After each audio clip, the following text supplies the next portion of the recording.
কেন কারণটাই তো খোঁজার চেষ্টা করা হচ্ছে, টিম ম্যানেজমেন্ট সেটাই খুঁজছেন। যদি ওপরের থেকে আমাদের ব্যাটিং এর এই বিপর্যয়টা না হতো, যেটা পাকিস্তান সিরিজ থেকেই শুরু হয়েছে, পর্যায়ক্রমে চলছে কম বেশি, তো এখান থেকেই আমাদের বড় ক্রাইসিসটা আসলে। Middle order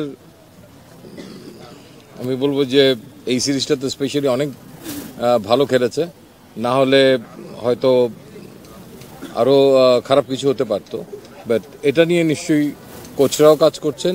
at the same time আমাদের কিছু খেলোয়াড় ইনজুরির কারণে মানে প্রিমিয়ার কিছু প্লেয়ারকে আমরা দলে পাইনি, সেটাও একটা সত্য, যে সেটাও একটা কারণ। তো এটা নিয়ে নিশ্চয়ই কাজ করছে কোচরা, এটা কোচদের কাজ করার বিষয়। দে আর ওয়ার্কিং অন ইট। দেখেন, এখন আমরাও বুঝতে পারছি যে লিটন দাসের কাছ থেকে যা প্রত্যাশা দল আশা করে, যে কোয়ালিটির তিনি ব্যাটসম্যান, তিনি সাদা বলে ঠিক ততটা মোটেই ধারাবাহিক না। এই কারণে একটা লিগ টুর্নামেন্ট ডিসাইডিং ম্যাচেও কিন্তু আমরা তাকে দলের বাইরে রেখেছিলাম।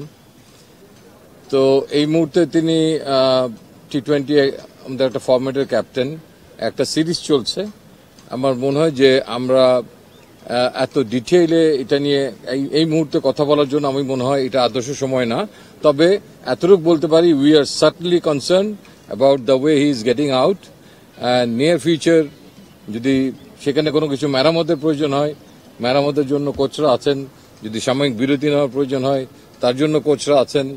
অথবা তিনি যদি আগামীতে আরো দুটো খেলা আছে, সেখানে আবার ফেরত আসতে পারেন, that will be most welcome. দুটা প্রশ্ন এদিক থেকে। এক নম্বর হচ্ছে যে একটা ডেলিভারি তো করা যায়, আচ্ছা ওকে। প্রথম বিষয় যেটা, যে একজন আউট অফ ফর্ম ক্রিকেটার হতেই পারে, আপনি একমাত্র ওয়ালটন এসি দিচ্ছে 1 বছরের রিপ্লেসমেন্ট গ্যারান্টি। সবসময় ফর্ম একরকম থাকে না, তাকে হচ্ছে হুট করে ক্যাপ্টেন্সি দেওয়াটা কতটুকু আদর্শ? আমরা যদি খেয়াল করি যে তিনি 7টা ম্যাচের 3টাতে নিশ্চয়ই ইচ্ছাকৃত আউট হননি, 0তে আউট হয়ে গিয়েছিলেন ডিফারেন্ট ফরম্যাটে। তাকে ক্যাপ্টেন্সি দেওয়া হলো, এসেও তিনি সেই ধারাবাহিকতা রাখলেন, প্রথম বলেই আউট হয়ে গেছেন। এটা কিছুটা কি এক্সট্রা প্রেশার ক্রিয়েট করে কিনা ওই পার্টিকুলার ক্রিকেটারের উপরে, যিনি নিজেই ফর্মে নেই, আবার তাকে ক্যাপ্টেন্সি দেওয়ার এক্সট্রা রেসপন্সিবিলিটি দেয়া? নাম্বার 1। দ্বিতীয় যেটা, সেটা হচ্ছে লিটনকে যে ক্যাপ্টেন্সি দেওয়া হলো, টু বি ভেরি অনেস্ট, আপনি কি বা আপনার যে সিলেকশন প্যানেল, আপনারা কি ব্যাপারটা জানতেন কিনা? আপনাদের পরামর্শ নেওয়া হয়েছে কিনা? আপনাদের ইনপুট কি ছিল যদি পরামর্শ নেওয়া হয়?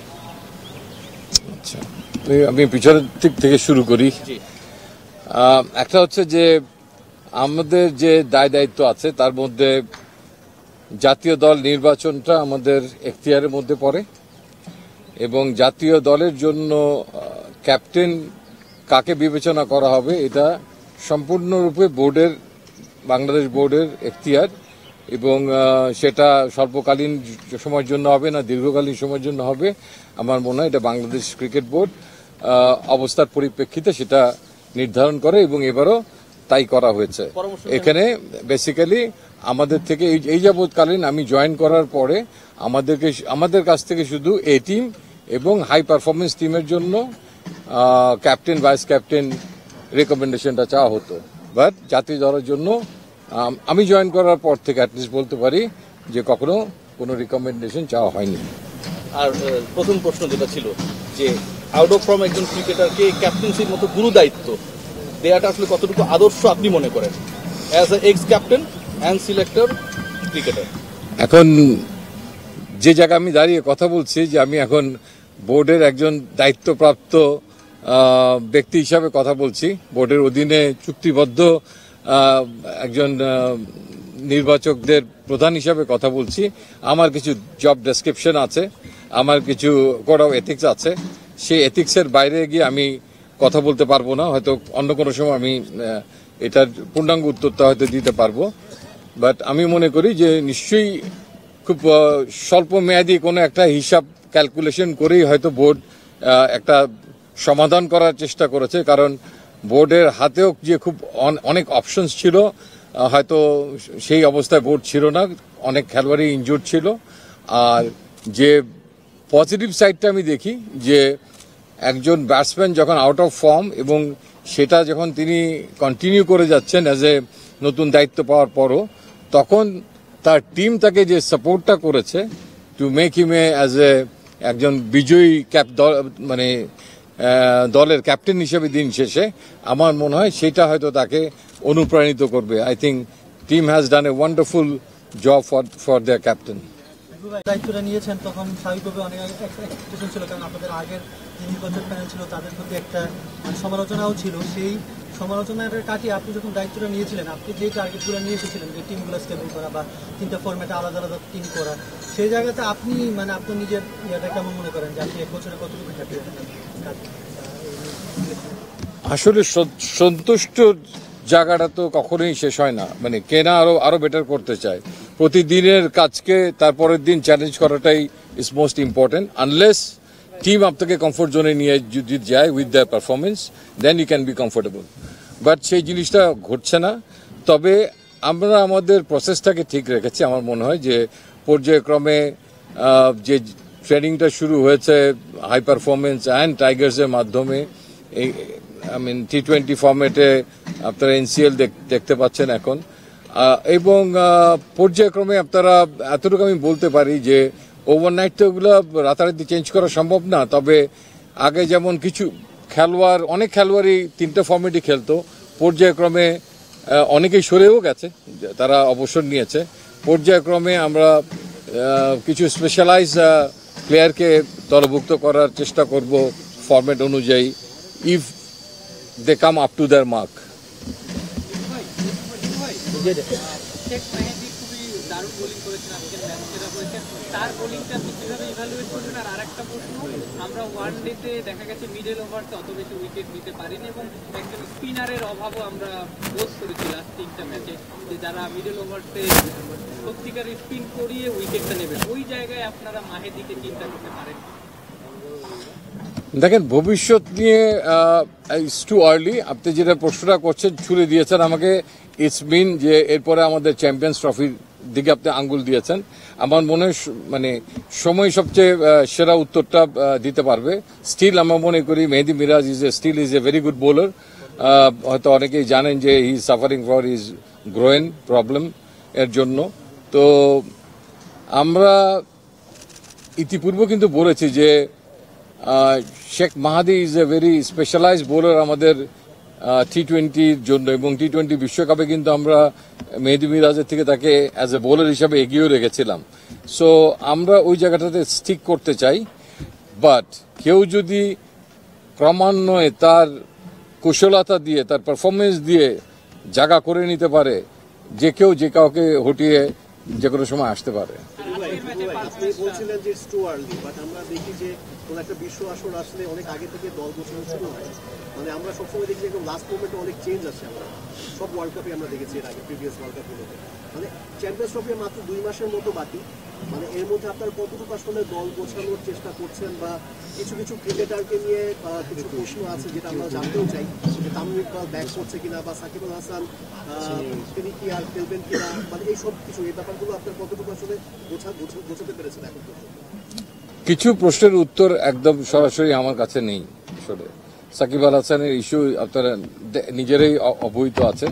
এটার ব্যাপারে আমি এই মুহূর্তে সরাসরি পরিষ্কার করে আপনাকে বলতে পারবো না তার দলের অন্তর্ভুক্তির ব্যাপারটা। এবং তামিম ইকবাল খেলা শুরু করেছেন, এটা খুব আশার একটা আলো। আমার বিশ্বাস যে এটাও খুব অতি দ্রুত আমরা হয়তো অবহিত হয়ে যেতে পারবো যে whether he will be available for champions ট্রফির জন্য উনি অ্যাভেলেবল থাকবেন কিনা। যদি থাকেন that will be wonderful.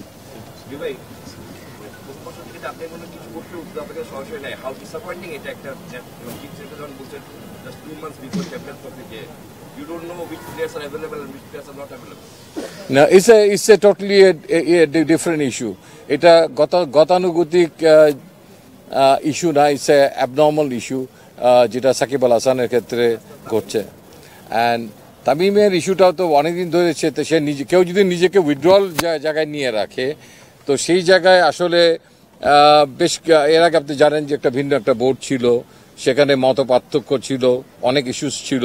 But আমার বিশ্বাস যে এই নতুন বোর্ডের অধীনে একটা তো আশার আলো দেখাই যাচ্ছে যে তিনি ক্রিকেটের মাঠে ফেরত এসছেন, এবং উইথ এক্সপেকটেশন যে তিনি একটা বড় আসরের জন্য নিজেকে প্রস্তুত করছেন, সো দ্যাট এখানে আমরা তার সঙ্গে নিশ্চয়ই এখন আলাপ করার মতো একটা পর্যায়ে চলে গেছি এবং আমার বিশ্বাস সেটার জন্য বোর্ড এবং সিলেক্টার্স দুই পক্ষের সমন্বিতভাবে বসে আলাপ করাটা মানে এটার একটা সমাধানের রাস্তা অনেক বেশি ফার্ম করবে। Even Tamim on record বলছেন যে if there is a purpose he would like to come back in the Bangladesh championship. এই মানে তার যদি নিতে হয় তাহলে কোনো পারপাস থাকবে মানে what do you understand by this? I don't want to take your question. দেখো ভাই, তামিম যে পারফর্ম করছে আপনি তাকে কতটা এক্সপেক্ট করছেন যে চ্যাম্পিয়ন্স ট্রফিতে সে খেলুক?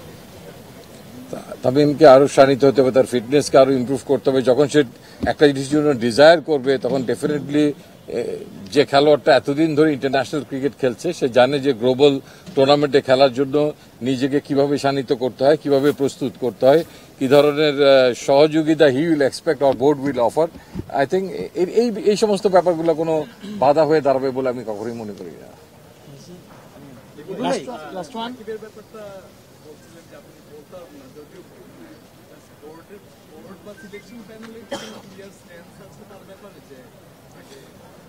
বেসিক্যালি আমরা নির্বাচন প্রক্রিয়া যে জিনিসগুলো ফলো করার চেষ্টা করি, আই মিন নর্মাল যে প্রসিডিউরটা সেটা হচ্ছে যে ইনজুরির ক্ষেত্রে কোনো সমস্যা করার আছে কিনা সেটা আমাদের ফিজিওথেরাপিস্ট অ্যান্ড ট্রেনার সম্মিলিতভাবে আমাদেরকে সেই অ্যাভেলেবিলিটিটা তারা জানান দেয়। এর বাইরে যদি কোনো কারণে অন্য কোনো ভিন্ন কোনো ইস্যু, রাজনৈতিক ইস্যু কিংবা এর বাইরেও যদি কোনো ইস্যু আসে, সেখান থেকে যদি আমরা বোর্ড কর্তৃক অবহিত হই যে এই খেলোয়াড়টি এই সিরিজে কিংবা এই আসন্ন সিরিজে নির্বাচনের জন্য অ্যাভেলেবল না, তাহলে আমরা সেই দিক নির্দেশনা পালন করি।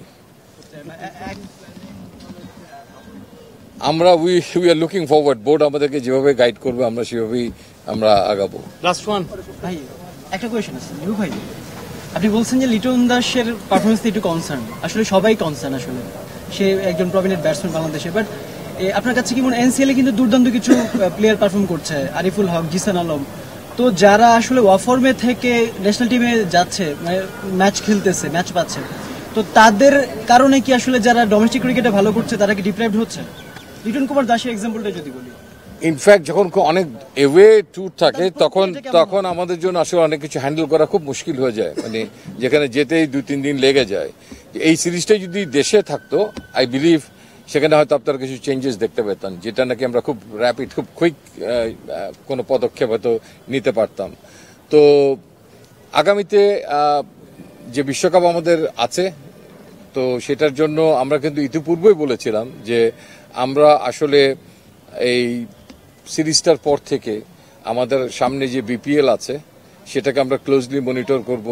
পরবর্তী পর্যায়ে প্রায় এশিয়া কাপ সহ 20টার উপরে T20 ইন্টারন্যাশনাল ম্যাচেস আছে, তার আরেকটা সিজন আসবে বিপিএল এর, সো দ্যাট আমাদের যারা ইয়াংস্টার্স আছে এবং এর মধ্যে এইচপি এই টিমের অনেকগুলো খেলা আছে, সো তাদেরকে এই ডোমেস্টিক লেভেলের ভালো খেলোয়াড় থেকে আরেকটু উপরের স্তরে নিয়ে যাওয়ার জন্য যা যা করণীয় সেই জিনিসগুলো আমরা করার চেষ্টা করব এবং কিছু পরিবর্তন এই প্রসেসের মধ্যে দিয়ে আমি আশা করি আসবে। Thank you, thank you. সাকিবকে নিয়ে ওয়েস্ট ইন্ডিজ সিরিজে আপনাদের সাথে হয়তো যোগাযোগ হয়েছে, তার সঙ্গে কোনো যোগাযোগ হয়েছে কিনা আপনাদের সিলেকশন প্যানেলে, কোনো সামনে কোনো মানে চ্যাম্পিয়ন্স ট্রফি বা কোনো ধরনের কোনো কথা হয়েছে? সাকিব আল হাসানের সঙ্গে যোগাযোগের প্রক্রিয়াটা হচ্ছে ক্রিকেট অপারেশনস এবং ক্রিকেট অপারেশনস এর থ্রু সিলেকশন প্যানেল, তো কাজেই এটা ওই প্রক্রিয়ার মধ্যেই চলবে, আগামীতেও সেভাবেই চলবে। Thank you.